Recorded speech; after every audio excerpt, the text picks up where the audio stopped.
Welcome back to Just Liberty, where liberty and justice meet.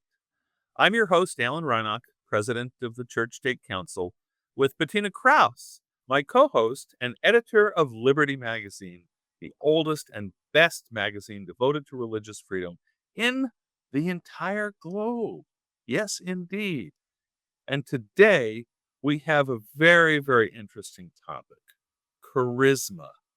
What do you think of when you think of charisma? You think of sort of gracious, charming, charismatic individuals. But charisma has played a very significant role in both religion and politics.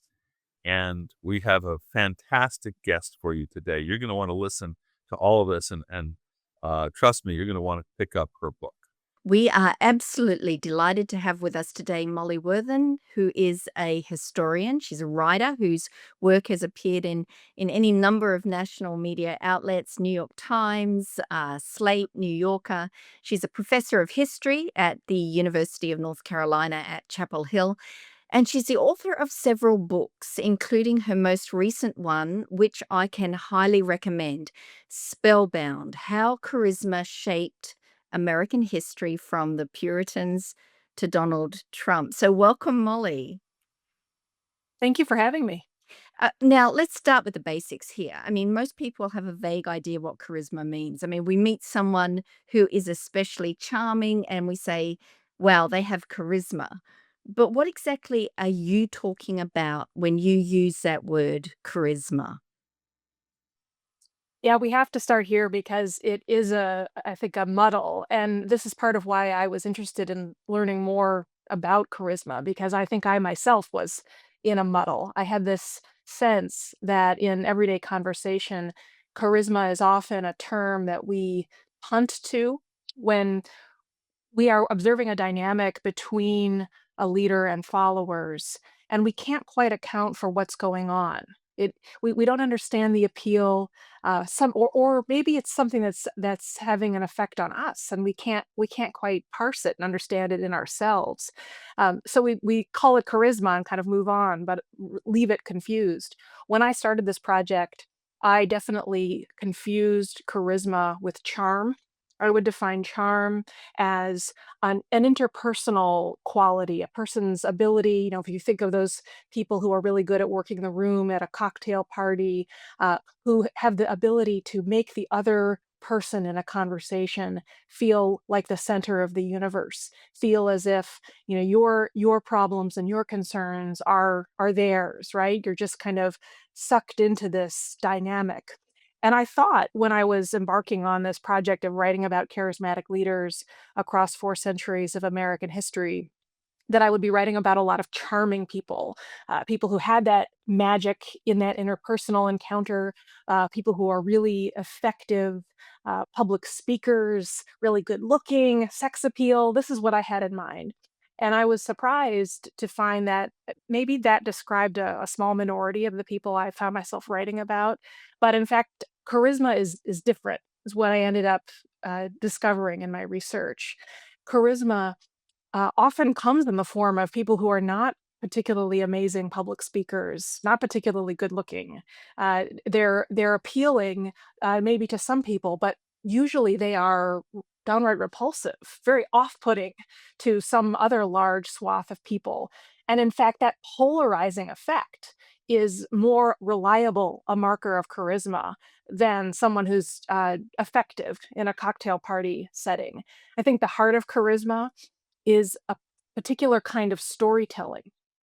It's a leader's ability to invite potential followers into a new narrative about what the world is about, the meaning of their personal struggles and sufferings.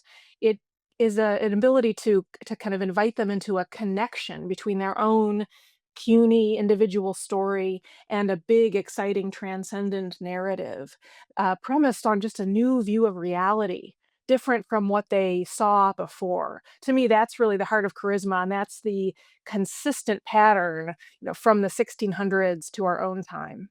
So that's a very different concept than what we think of as like you said, somebody who's charming, who kind of lights up a room.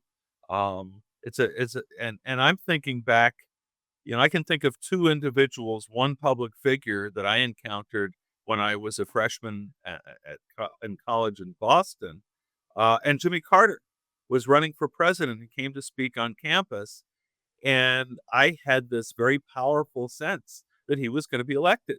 And this was before he was being taken seriously, but he had that je ne sais quoi that I associate with charisma. But you're saying it's something different, perhaps. Well, I'm suggesting that the reason perhaps you had that reaction to him is because he had already persuaded you of his narrative of the world. I mean, I think this is true when we think about some of the individuals who are held up as famous examples of charisma. Take Bill Clinton. The cliche about Bill Clinton is that he makes you feel as if you're the only person in the room, right? But the only reason that you are in that room to begin with, listening to Bill Clinton, is because you have already bought in at some level into the picture of the country and your role and progress that he's putting forward. And he was. It remains just as polarizing, and many people react very badly to him, see him as this snake oil salesman and totally dishonest. Jimmy Carter, I think there's a different dynamic, but certainly it would be fair, I think, to describe him as a polarizing figure, especially later on, and the degree to which many people saw him as a symbol of a kind of defeatism, a vision of America that they found very off-putting. That if you have that reaction to the story that Jimmy Carter represents, I think you would have a very different response to him interpersonally. So what I'm suggesting is that there is a phenomenon that's happening kind of upstream of your interpersonal encounter that is more fundamental and that actually can happen without that interpersonal encounter. I mean, a number of the figures I found myself writing about built movements, over a distance, right? I mean, media, the history of media, technology, printing is inseparable from the story of charismatic movements because so much of the charisma resides in the message. I should say too that this book is about it's about charisma in kind of the two important senses of the term. So we've just now been talking about charisma as we use it kind of colloquially often to talk about politicians, but charisma has only had that meaning in English for about a century, really. Less than that if we're just talking about kind of popular media and leaving out the specialist academics. We've only used it that way since the early 20th century when the sociologist Max Weber took the term charisma and borrowed it from the context of biblical studies and church history and applied it to politics. But, for 1900 years, the term was strictly a kind of specialized theological term. It's a term that Paul coins in the context of the New Testament. It means in different parts of the New Testament slightly different things. Coming out of the ancient Greek word charis, meaning divine anointing, gift of God's grace, gift that can bring with it uh, great benefits and sometimes unexpected punishments. In the context of the New Testament, Paul uses it either to speak of the gift of free grace, salvation to all Christians. He also, in his first letter to the Corinthians, uses it to describe specific spiritual gifts, the gift of healing, speaking in tongues, prophecy, these unexpected supernatural anointings from God that Christians experience. And that's really what the term meant. And I'm interested in the intertwined history of those two senses of charisma, because to me, humans are in a kind of fundamental way religious beings. We crave a connection with supernatural power. We crave a role in a transcendent story. And so while the two senses of charisma are certainly different, they are connected to the same kind of underlying human impulse. And as American society has become more secular, as perhaps fewer Americans seek that divine connection in the context of the traditional lanes of Christian experience, you could say, I don't think that hunger goes away. I think it's going to find some place to land. And one place it lands sometimes is, I think, in this relationship with charismatic leaders. So, you argue throughout you're making the case right throughout your book that it seems to me anyway that the US is this particularly fertile ground for charisma to take hold and really shape political and social movements. Why? What is it about American society that makes us particularly susceptible to charisma?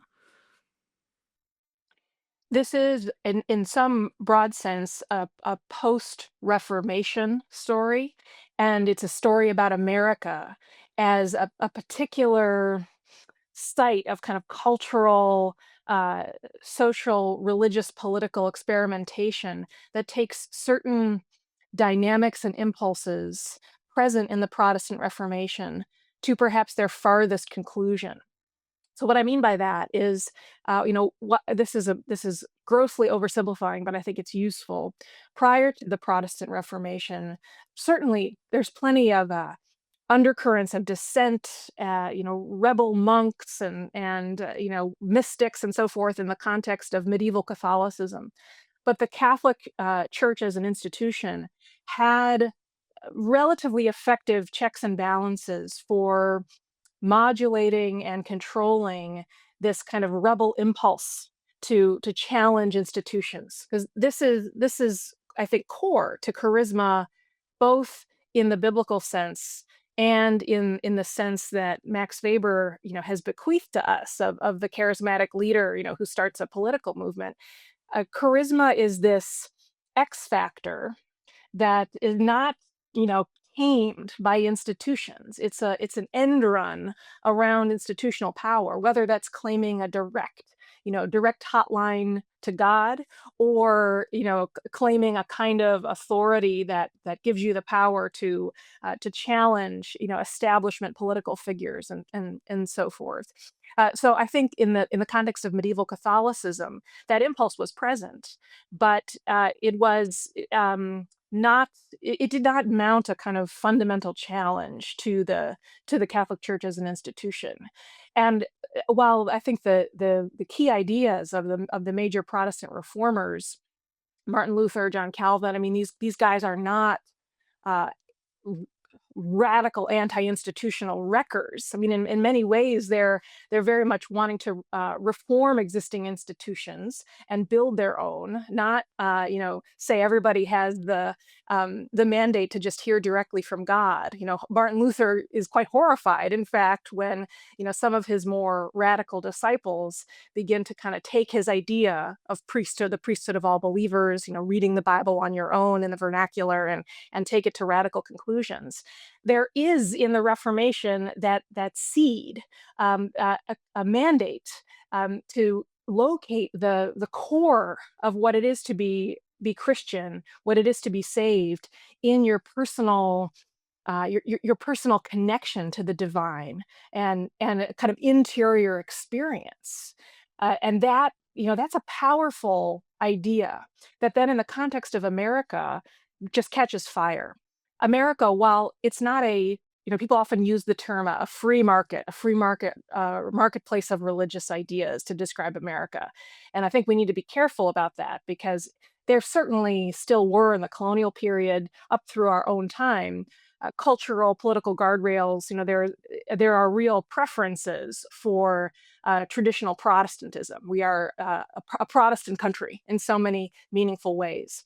That said, compared to Europe, everything's relative, and compared to Europe, America is very much a wide open marketplace with from the beginning of European contact, a quite diverse range of often religious dissenters, right? I mean, so many of the early immigrants come to the colonies because they are persecuted or they are limited in some way in their religious practice.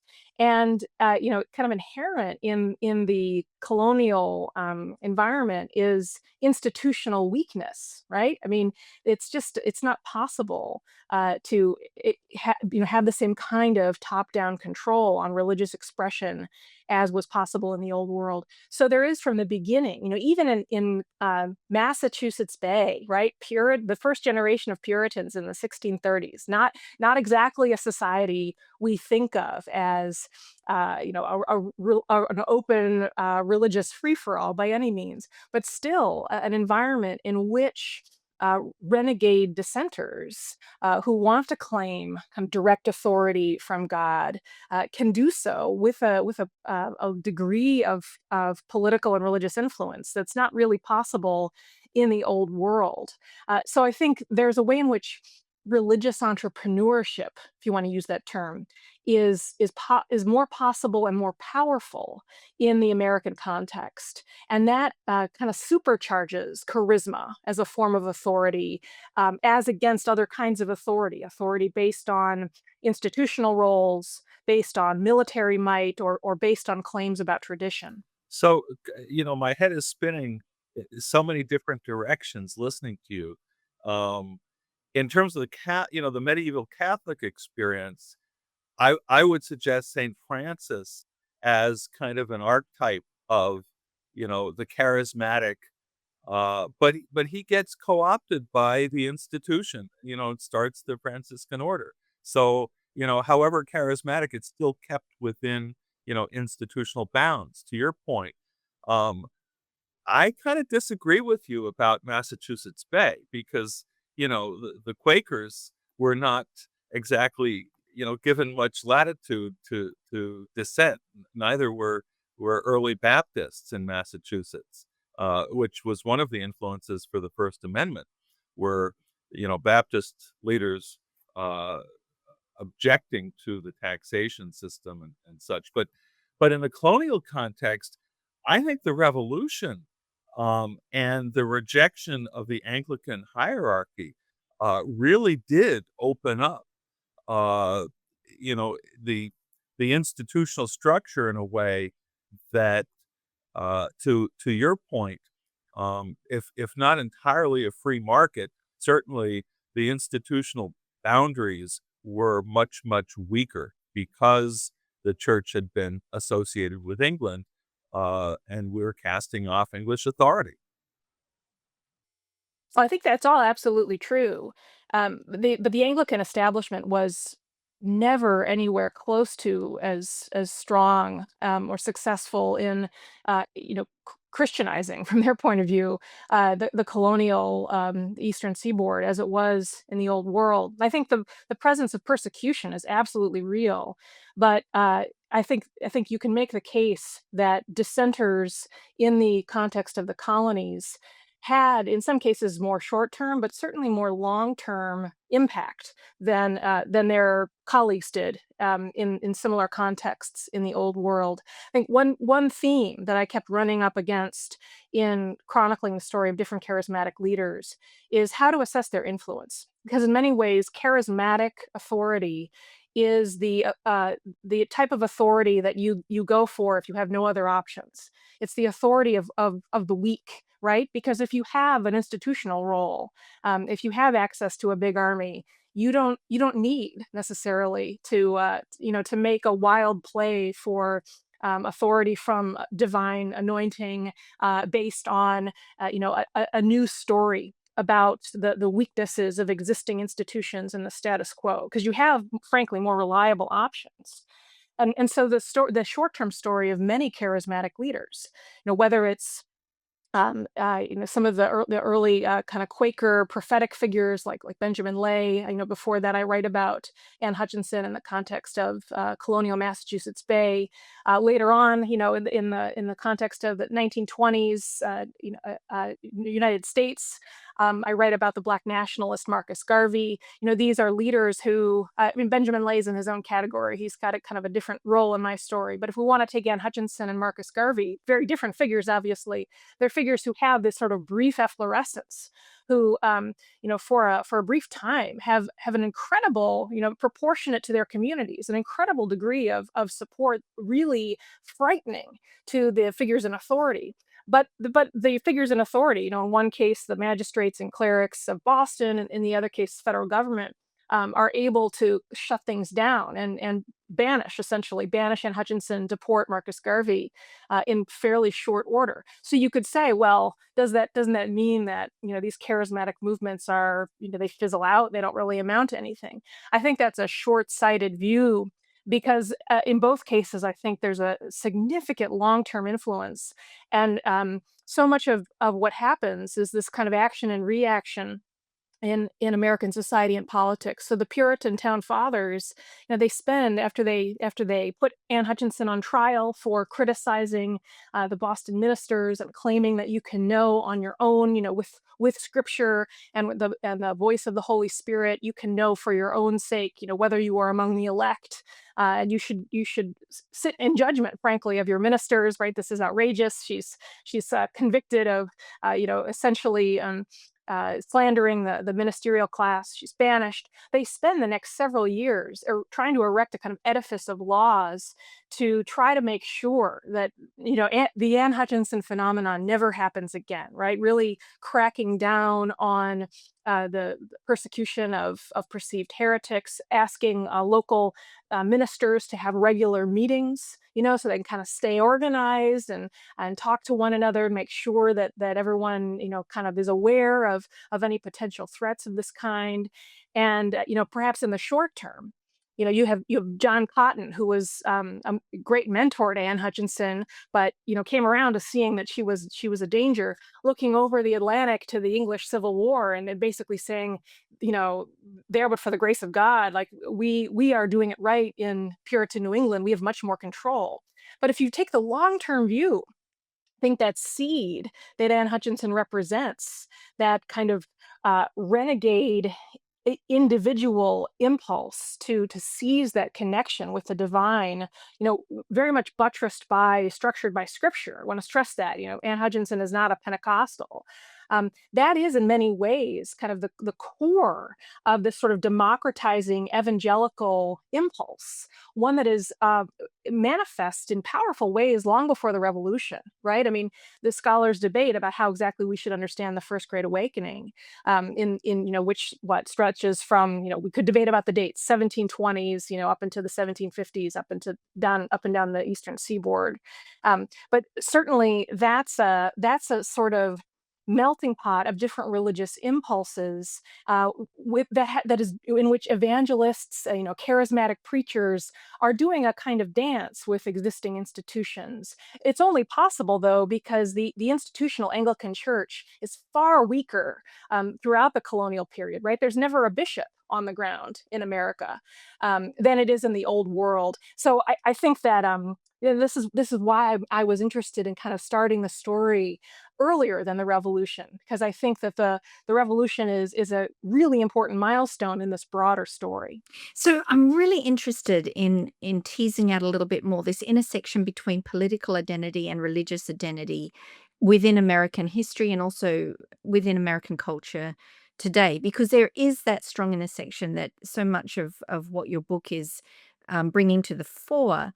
I mean, has political identity in America always had a sort of a religious undertone, or is this a more um, contemporary phenomenon? Liberty magazine ran an article by a German scholar, Tobias Kremer, a couple of years back, who's done a lot of research into religious populism today. And his thesis is that much of what we're seeing in America today is religious identity simply as a cultural marker. It's not really religion itself. It's not is does that sort of comport with what your research and your um, writing has revealed? This is a question on which scholars in a lot of disciplines have been focusing. Social scientists have been publishing research over the past few years, kind of making this argument that partisan identity is becoming the kind of the new religious identity, and has that character in a kind of sectarian mindset. I think it's interesting and useful, and I guess historians are always trying to thread the needle between absolutely recognizing features of our own time that are new, while not ignoring and in fact drawing attention to important continuities.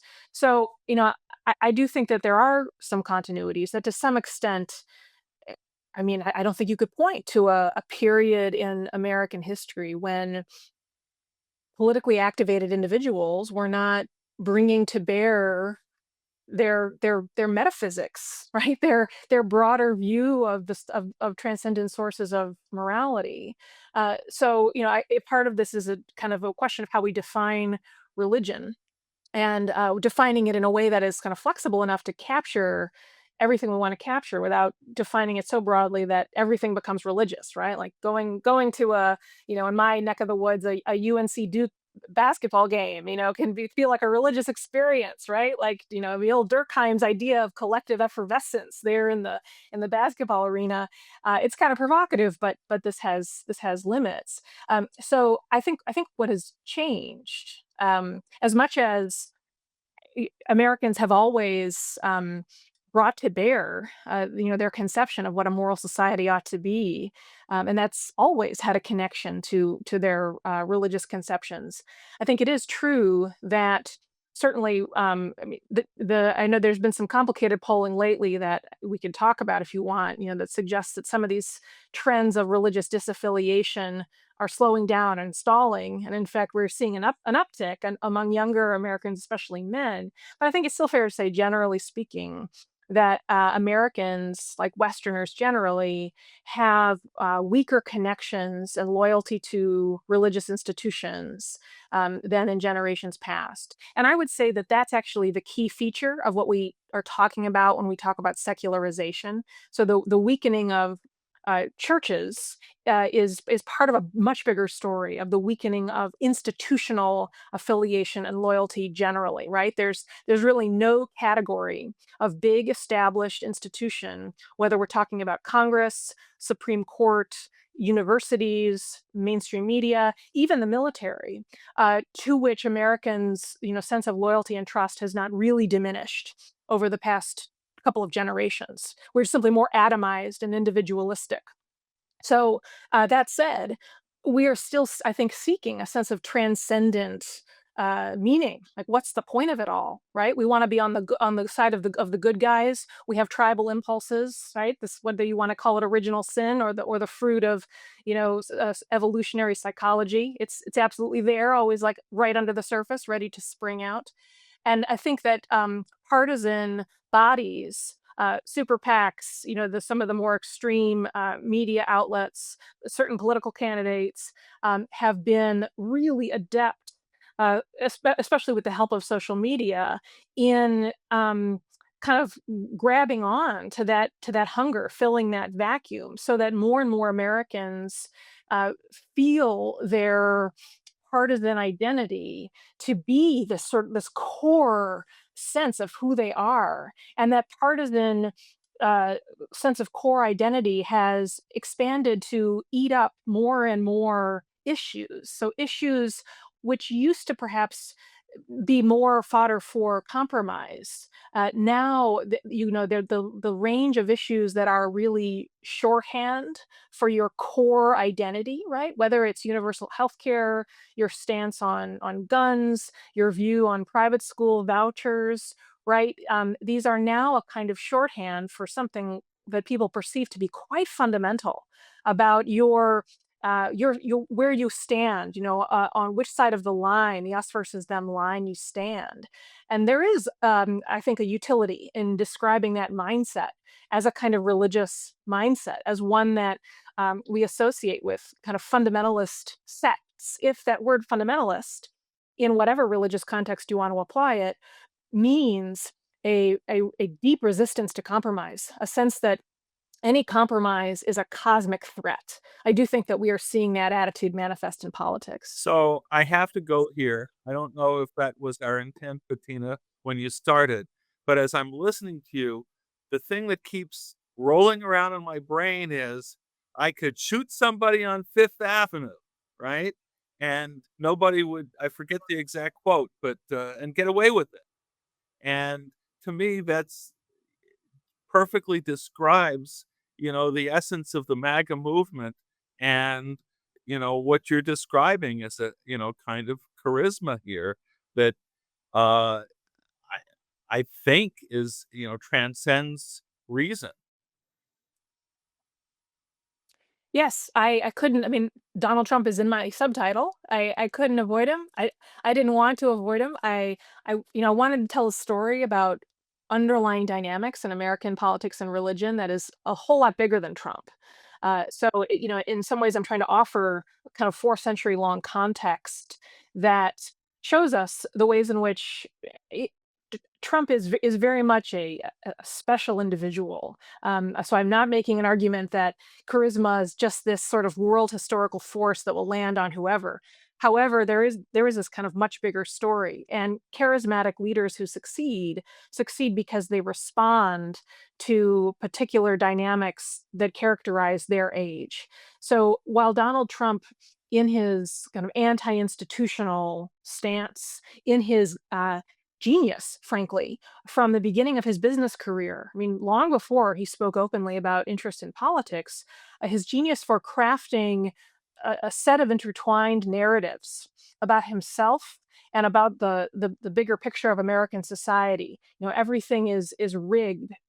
I am fighting all of these evildoers who are trying to screw me over. And if you get on the wrong side of me, if you cross me, I will have my revenge. Right? That if you go back and read his tabloid interviews in the 1980s, talking about the context of real estate development, that's the overall tone, and it's a tone that translated seamlessly to a political message of fighting against this rigged system. Why should I think twice about weaving my way through every tax loophole, and just building my own empire as quickly and magnificently as possible, if the whole system that's supposed to pull us together and present a different vision for what leadership is really unfair and rigged, and privileges some people over others. And so that he comes into this political context in which a lot of people are already kind of feeling that way, and he articulates it in a way that is really effective. But he's able, I think, to have a kind of authority that wasn't really possible in earlier eras, because we are in a period of American history in which the big institutions are as weak as they've ever been in the modern period. I think in earlier periods of history, there was a more of a balance in what you could call the political social ecosystem. So if you're trying to evaluate a charismatic leader, and you need to ask yourself, wow, I'm compelled by this vision this person's laying out. Is it true, right? Because the difference between a charismatic leader who we'd like to call a hero, and one who is just building a movement, for his or her own power, is the question of whether the story this leader is offering is premised on objectively true facts about reality, right? So charisma in itself is morally neutral, and we see it manifest in someone like Martin Luther King Jr. And I think we see it manifest in Donald Trump. And I'm not, I'm trying to sort of stay. I think Donald Trump's very polarizing, right? So I think we can make this observation without making a judgment on whether your listeners might think he's a force for good or for evil. But the key question to pose, I think, to determine that is he offering a vision of America that is premised on facts? I think in times past, more Americans had better access to different sources of authority, by which to test that narrative, right? So I think they had higher levels of trust in news media organizations that had a degree of professionalism and a commitment to at least attempting to provide something close as possible to an objective account of of national news, that was one reliable source. I think Americans' views of experts, like specialists affiliated with universities, has certainly ebbed and flowed in American history, and in general, there has been since colonial times a powerful current of populist, anti-elitist suspicion of experts that kind of rears its head periodically in American history.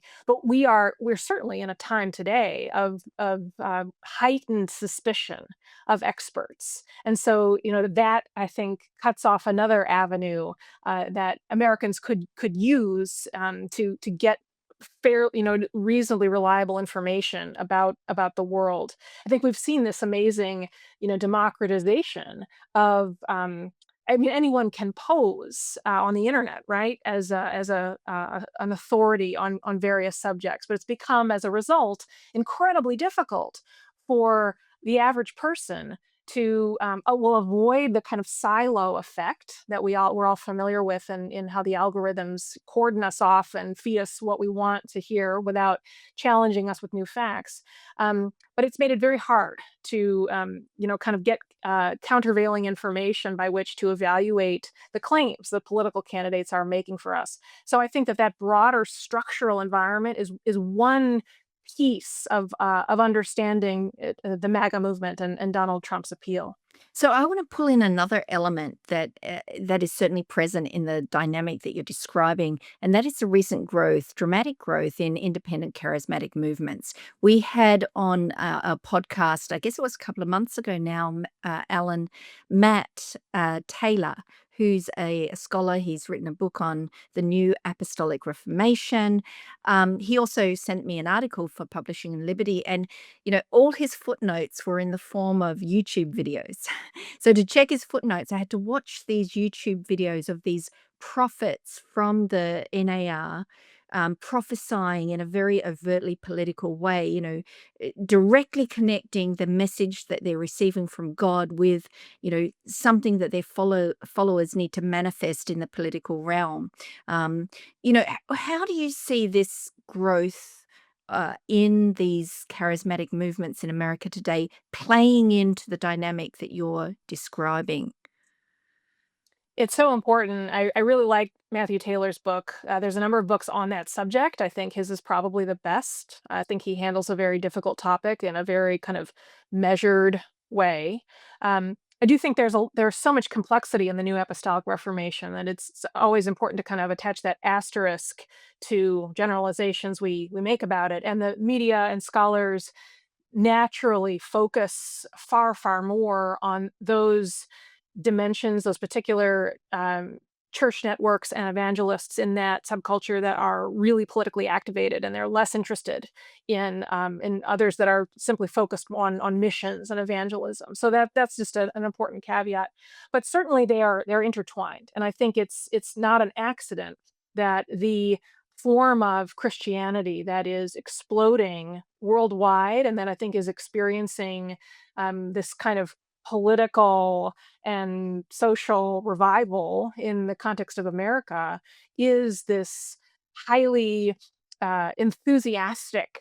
And I mean that in the kind of theological sense of a religious enthusiasm, um, in individualistic in the sense of prioritizing one's own, the freedom of one's own connection to the supernatural form of kind of Pentecostal charismatic faith.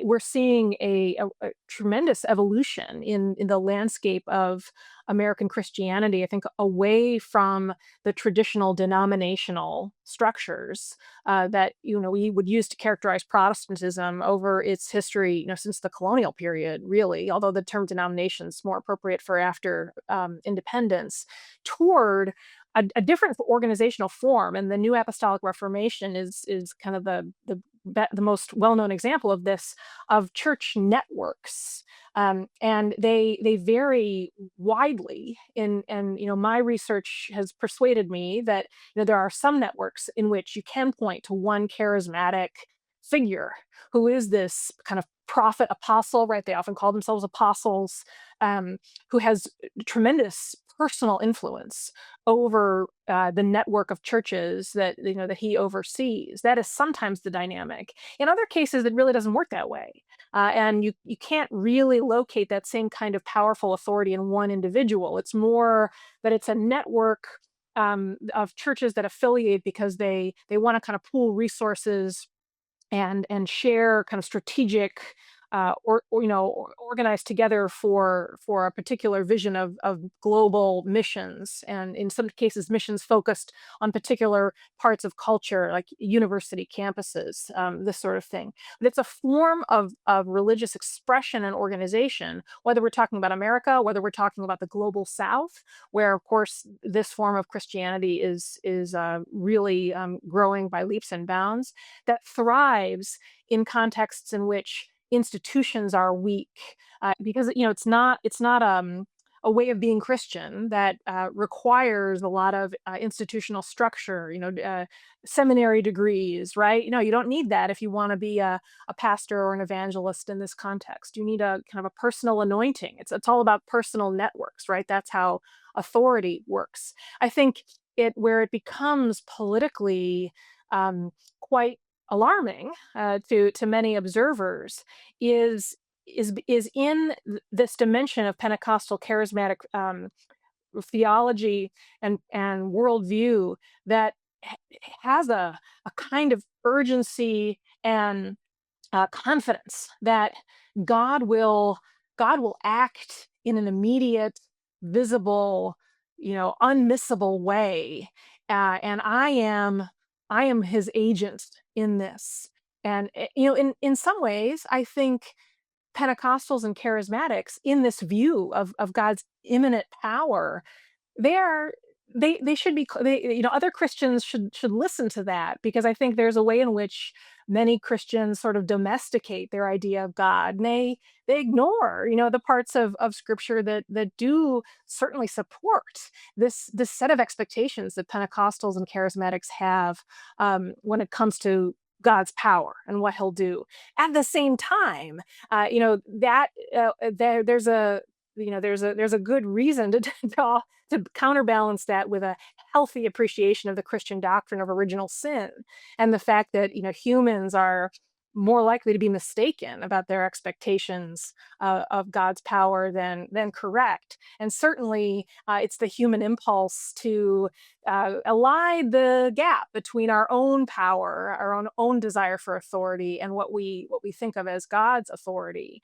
And so, in a Christian subculture, without a very robust institutional checks and balances, that urgent sense of expectation, which is often particularly eschatological, right? I mean, many of these charismatic and Pentecostal groups have a very vivid set of expectations about the end times that lend another level of urgency to their set of expectations. I think there's a way in which this impulse, which in moderation is biblical and from the Christian perspective healthy, it can kind of metastasize into something that, when armed with political authority, can really uh, create many kind of moral hazards, I think, because there falls away the sort of checks and balances and the healthy culture of self-interrogation that all humans of whatever religious persuasion need, because of our own tendency toward motivated reasoning and just kind of staying in the lanes of our existing presuppositions and biases, regardless of inconvenient facts. So, Molly, we could keep this conversation going a long time, and I have all kinds of things rolling around in my brain to keep talking about. But I think Bettina and I have at least tried to promise we wouldn't turn this into an hour-long podcast. So I think we're going to cut it off there. But thank you so much. This has been really eye-opening for me, and I trust for our listeners as well. Thank you so much for having me. Well, Alan, that was a fascinating conversation. Molly is the type of writer and researcher and scholar who can bring a lot of depth to a subject while also making it compelling, very entertaining. Um, we could have talked for a lot longer than we did. Oh, no question. There's just so much depth to go into here. But, where we left off, I think was very significant, that the collapse of institutional religion in America, just as, in colonial times, there was a great awakening and explosion of religious diversity. We see that same sort of thing happening today. Um, Only today's religion is so much more political even than it was in revolutionary times.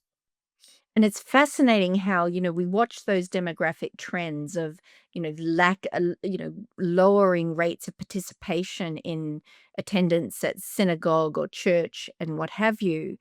But, she makes a very persuasive case that the religious urge in humanity isn't going anywhere. It's just being funneled in different directions. And that's what we're seeing as we see it take on a political form in 2025 America. Well, and speaking of different directions, she mentioned, sports games. And, I was reminded years ago when the Supreme Court handed down decisions about prayers at football games. I was interviewing Derek Davis on my Freedom's Ring radio show. He's a now emeritus professor at Baylor University, and he pointed out that in Texas, you have to have prayer before the football game because football's the religion. Like in my home country of Australia, rugby and cricket are the real religions of the country. Good opportunity to wrap it up and say thank you to our listeners. This has been Just Liberty, where liberty and justice meet. Until next week, remember eternal vigilance is still the price of liberty.